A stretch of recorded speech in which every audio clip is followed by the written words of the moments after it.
Welcome back to Tech Talk series, the series where we talk about all the cool tech in Dark Souls Remastered PvP. Just like I promised, I will do all the tech in order of importance. So today's episode will cover another B&B technique that is a must for every katana user, the instant dashing. If you have played Dark Souls 3, then you remember this little trick of buffering running attack into the block so that you can execute it instantly. While it was telegraphed, it did open a way for certain mind games, providing some tangible depth to otherwise a bare bones game that is Dark Souls 3. The technique that we're covering today is very similar, except it's a lot better. It doesn't require you to hold the guard, which makes it a lot less telegraphed. But, just like its Dark Souls 3 counterpart, it offers you a dashing attack without doing an actual dash. Normally, to get the dashing attack in Dark Souls 1 or the Remaster, you have to sprint for a bit. If you sprint for just a few steps, you will get a regular R1, and if you sprint for more than just a few steps, your intent becomes very obvious, and you're likely to get punished by a backstab. Point is, you can't do a short sprint if you want to get the running attack, and doing the long sprint is telegraphed enough to get you punished. The instant dashing attack is the solution to this problem, which is why I said that it is a must for every katana user. With instant dash, you can get the dashing attack without sprinting for centuries. So, how does it work? Well, I don't actually know how it works, but from what I can tell, you're tricking the engine and buffering the sprint into the strafing motion. It will become more apparent and easy to understand once we will get to look at the inputs and how to execute it.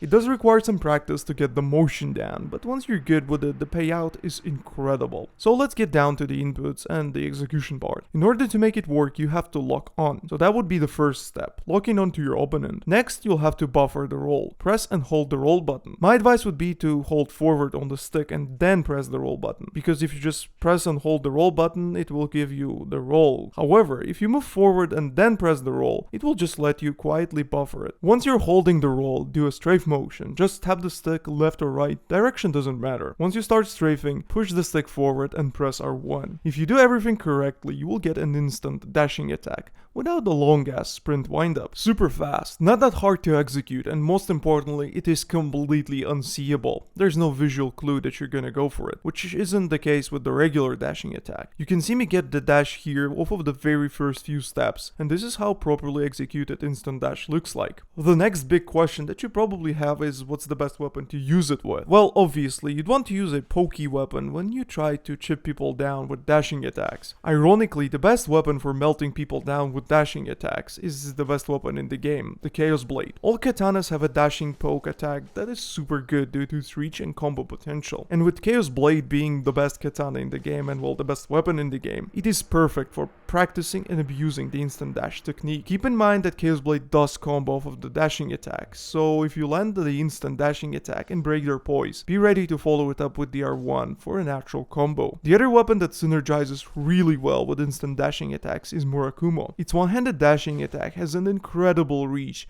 and it grants you backstab on hit, which is deadly considering its high AR. That being said, if you want a dashing poke attack but don't like katanas, you can try to make it work with spears. Again, it's the same deal, hit and run. Be careful though, because unlike Chaos Blade or Murakumo, spears don't do nearly as much poise damage and you can't combo off of the dashing attack there, so it is purely hit and run.